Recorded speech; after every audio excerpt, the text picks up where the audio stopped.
15일 금요일 새벽 예배 하나님께 드리겠습니다. 사도신경으로 신앙 고백 드립니다.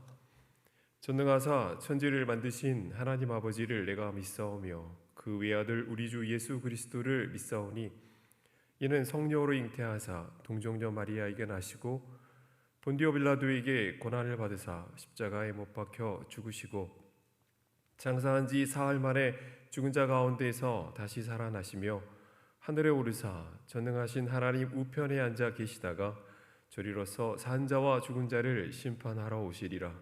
성령을 믿사오며 거룩한 공예와 성도가 서로 교통하는 것과 죄를 사하여 주시는 것과 몸이 다시 사는 것과 영원히 사는 것을 믿사옵나이다. 아멘. 찬송가 200장 드리겠습니다.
함께 나눌 하나님의 말씀은 신명기 18장 15절로 22절까지의 말씀 봉독하겠습니다. 신명기 18장 15절로 22절 말씀 교독합니다. 내 하나님 여호와께서 너희 가운데 내 형제 중에서 너를 위하여 나와 같은 선지자 하나를 일으키시리니 너희는 그의 말을 들을지니라. 이것이 곧 내가 총회의 날에 호렙산에서 내 하나님 여호와께 구한 것이라. 곧 내가 말하기를 내가 다시는 내 하나님 여호와의 음성을 듣지 않게 하시고 다시는 이 큰 불을 보지 않게 하소서. 두렵건대 내가 죽을까 하나이다 하매 여호와께서 내게 이르시되 그들의 말이 옳도다. 내가 그들의 형제 중에서 너와 같은 선지자 하나를 그들을 위하여 일으키고 내 말을 그 입에 두리니 내가 그에게 명령하는 것을 그가 무리에게 다 말하리라. 누구든지 내 이름으로 전하는 내 말을 듣지 아니하는 자는 내게 벌을 받을 것이요 만일 어떤 선지자가 내가 전하라고 명령하지 아니한 말을 제 마음대로 내 이름으로 전하든지 다른 신들의 이름으로 말하면 그 선지자는 죽임을 당하리라 하셨느니라. 내가 마음속으로 이르기를 그 말이 여호와께서 이르신 말씀인지 우리가 어떻게 알리요 하리라. 만일 선지자가 있어 여호와의 이름으로 말한 일에 증언도 없고 성취함도 없으며 이는 여호와께서 말씀하신 것이 아니요 그 선지자가 제 마음대로 한 말이니 너는 그를 두려워하지 말지니라. 아멘. 자, 본문에서 하나님은 장차 이스라엘에 모세와 같은 선지자를 일으키시겠다고 말씀하셨습니다. 그리고 이스라엘은 그 선지자의 말에 귀를 기울여야 된다는 점을 말씀하셨죠. 하나님께서 선지자를 세우신 이유는 16절에 나와 있는 것처럼 여호와의 총회의 날에 호렙산에서 이스라엘 백성들에게 그런 선지자를 세워달라고 요청했기 때문이었습니다. 그때 이스라엘 백성들은 모세에게 이렇게 말을 했죠. 내가 다시는 내 하나님 여호와의 음성을 듣지 않게 하시고 다시는 이 큰 불을 보지 않게 하소서. 두렵건대 내가 죽을까 하나이다 라고 말을 했죠. 하나님께서 시내산에 임하셔서 맹렬히 타오르는 불 가운데서 이스라엘 백성들에게 말씀을 하셨는데 이스라엘 백성들이 그것을 두 눈으로 보고 두 귀로 듣는 순간 그들이 커다란 두려움에 사로잡혔던 것입니다. 그래서 그들은 모세에게 중재를 요청했던 것이죠. 그래서 하나님께서 그것을 전해 듣고 그걸 옳게 좋게 여기셨습니다. 그리고 그 다음부터는 이제 모세를 통해서 이스라엘 백성에게 하나님께서 이제 말씀을 하셨던 것인데요. 18절을 보면 하나님께서 장차 너희 가운데 이런 모세와 같은 선지자를 세우겠다라고 말씀을 하십니다. 그리고 앞으로는 내가 너희에게 직접 말하지 않고 그 선지자를 통해서 너희에게 말을 할 테니 너희는 그 선지자들의 말을 들어야 한다라고 말씀하신 것이죠. 자, 그러면 궁금한 것은 여기서 말씀하신 모세와 같은 선지자는 누구일까라는 점이 궁금한데요. 우리가 신명기를 끝까지 아무리 찾아봐도 이 선지자가 모세와 같은 이 선지자가 누구인지를 알 수가 없어요. 신명기의 마지막 장이 신명기 34장이거든요. 신명기 34장 10절 말씀을 보면 이스라엘 역사에 이 모세와 같은 선지자가 다시는 일어나지 못했다라고 말을 하면서 신명기를 끝내고 있습니다. 신명기 34장 10절 말씀을 제가 읽어 드리겠습니다. 그 후에는 이스라엘에 모세와 같은 선지자가 일어나지 못하였나니 모세는 여호와께서 대면하여 아시던 자요. 이렇게 되어 있어요. 이러고 신명기가 끝이 나버립니다. 이 예언은 나중에 이스라엘이 남북 왕조로 나뉘지 않습니까? 분열되어지고요. 북왕조가 먼저 멸망하고 남유다가 멸망하기까지 이 예언이 그때까지도 이루어지지가 않았어요. 한마디로 오늘 여러분과 함께 읽은 본문 15절의 이 예언의 말씀이 성취되지 않았다라는 뜻이죠. 그렇다고 해서 이 신명기의 오늘 예언의 말씀이 하나님이 그냥 헛되게 하신 말씀은 분명히 아닐진데 이스라엘 백성들이 계속 이 말씀을 기억하면서 이 선지자가 누굴까? 모세와 같은 이 선지자를 하나님이 세운다고 했는데 누굴까? 아무리 기다려도 통일왕국이 되고 분열왕국이 그 기나긴 역사가 다 지나갈 때까지 이 선지자가 나타나지를 않는 거죠. 그래서 이스라엘 사람들 마음속에 그 선지자에 대한 그 갈망, 기대감이 점점 커지기 시작했습니다. 이것이 결국 이스라엘의 어떤 신학적인 사상으로 자리를 잡냐면 메시아에 대한 사상으로 여러분 발현되게 되어지죠. 그래서 이스라엘이 남부 왕조가 다 망한 이후에 그들이 포로지에 끌려가서도 하나의 기대감을 가지고 있었는데, 그 옛날에 하나님께서 우리에게 너희들 가운데 모세와 같은 선지자를 세우겠다고 하지 않았는가라는 이 약속을 이 사람들이 기억한 거죠. 그래서 그들은 그런 선지자를 계속해서 기다립니다. 예수님이 올 때까지 이걸 계속 기다려요. 그래서 세례 요한이 마침 나타나서 마태복음 3장 2절에 보면 회개하라 천국이 가까웠느니라 라고 막 선포하고 다니면서 사람들에게 세례를 주자 유대인들 사이에서 이게 막 소동이 일어난 거예요. 그러면서 뭐라고 얘기했냐면 요한복음 1장 21절 말씀에 보면 내가 그 선지자냐? 이렇게 묻습니다. 영어 성경에 보면 Are you the prophet? 이렇게 Are you the prophet? 여기서 더라는 정관사가 쓰였다는 점을 우리가 주목할 필요가 있어요. 내가 바로 그 선지자냐, the prophet, 그 선지자냐라는 그라는 말의 뜻이 뭐냐면 우리가 지금까지 기다렸던 하나님께서 예전에 모세와 같은 선지자를 세우겠다고 했는데 바로 그 선지자냐라는 그런 의미가 되는 것이죠.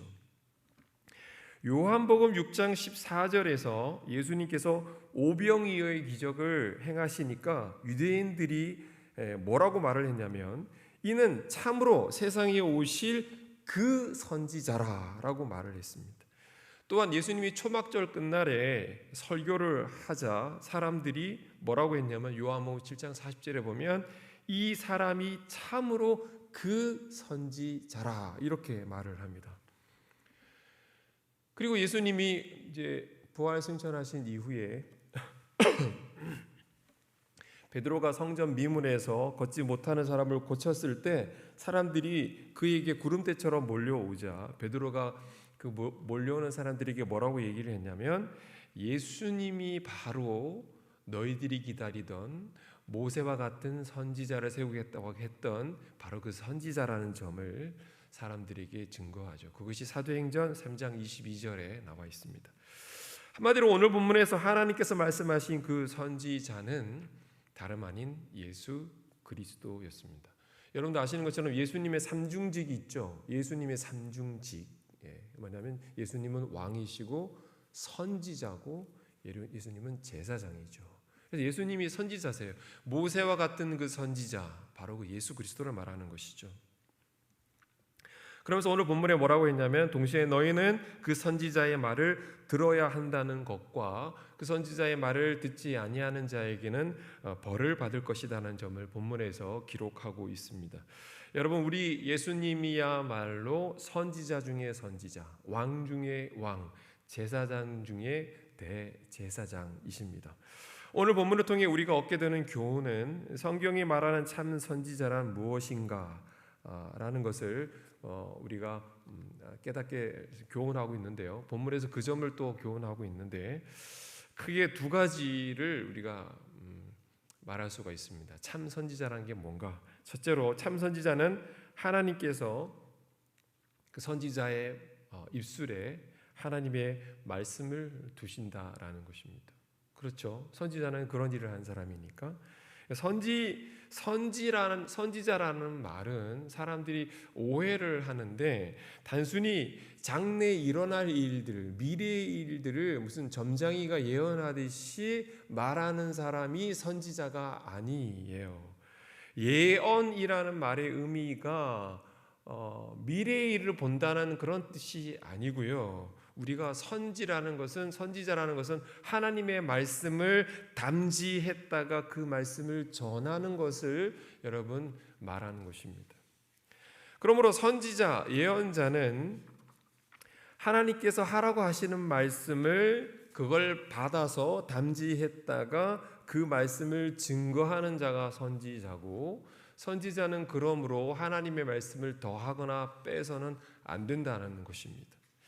거짓 선지자, 그에 반해서 거짓 선지자들은 하나님께서 전하라고 하지 아니한 말들을 하는 자이고 또한 본문에 보면 자기 마음대로 하나님의 이름을 이용해서 메시지를 전하는 자라고 할 수가 있습니다.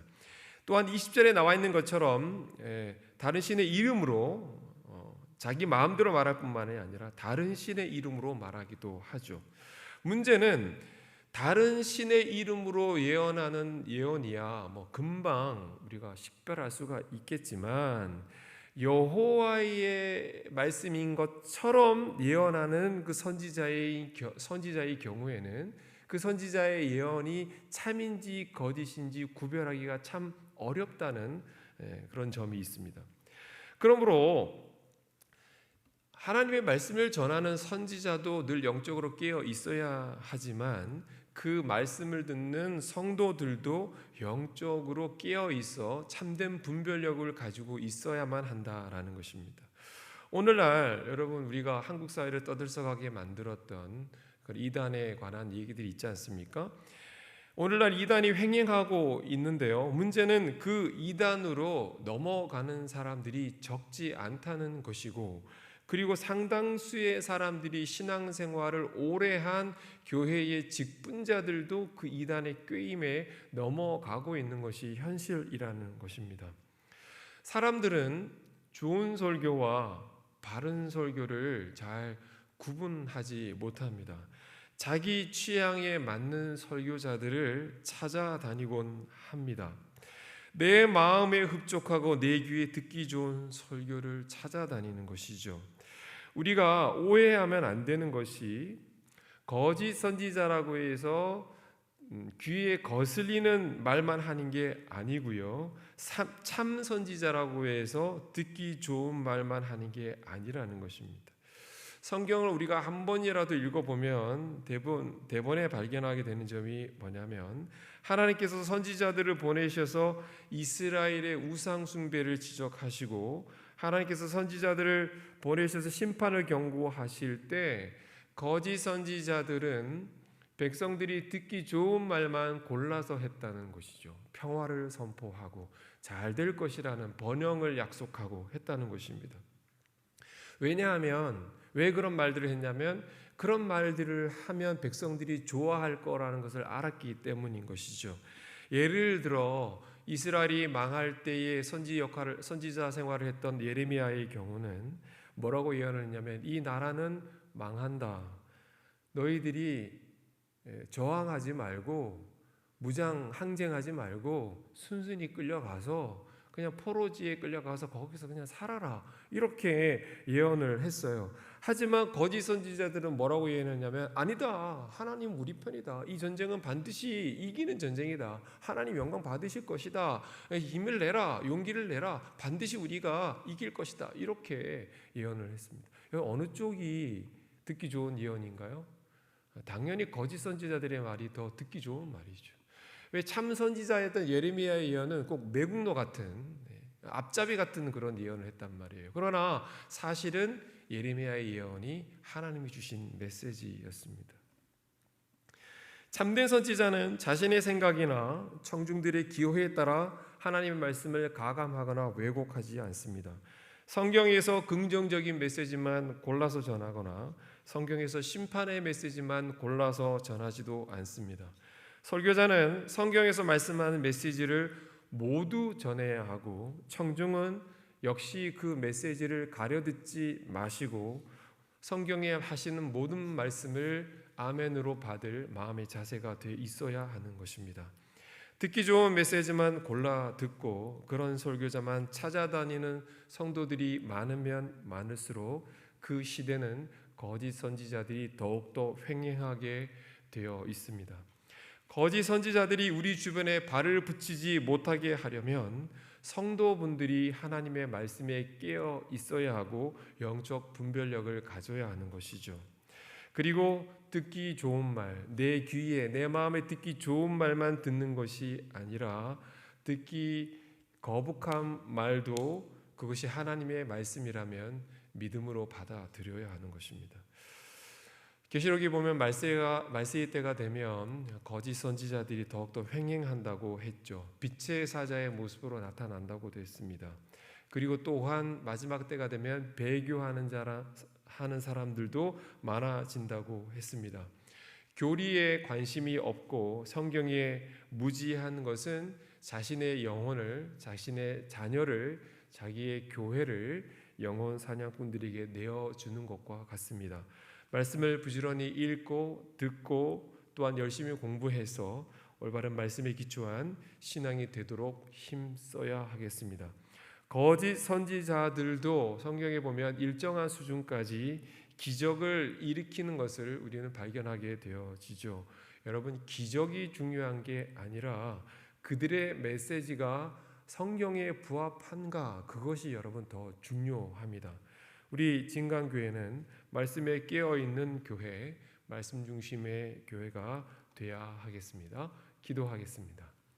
사랑의 주님, 오늘 하나님께서 주시는 이 말씀을 통해 내가 모세와 같은 선지자들 너희 가운데 일으키리라는 그 예언의 말씀이 오늘 우리 가운데 이루어졌으며, 또한 참된 선지자의 모습이 어떤 모습인지 우리에게 말씀해 주고 계십니다. 하나님의 말씀을 부지런히 읽고 듣고 그 말씀을 그러한가 하여 그 말씀대로 살아가는 우리의 모습 되게 해 주셔서 말세의 때에 많은 사람들이 배교의 길로 가고 교회가 무너지는 시대 속에 여전히 하나님의 말씀의 기초 위에 든든히 서서 자신의 인생을 세워가며 가정을 세우며 교회를 건강히 세워갈 수 있는 하나님의 자녀들 다 되어줄 수 있도록 인도해 주시옵소서. 예수님의 이름으로 기도 올려옵나이다.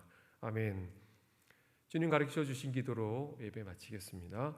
하늘에 계신 우리 아버지여, 이름이 거룩히 여김을 받으시오며 나라가 임하시오며 뜻이 하늘에서 이루어진 것 같이 땅에서도 이루어지이다. 오늘 우리에게 일용할 양식을 주시옵고 우리가 우리에게 죄 지은 자를 사하여 준 것 같이 우리 죄를 사하여 주시옵고 우리를 시험에 들게 하지 마시옵고 다만 악에서 구하시옵소서.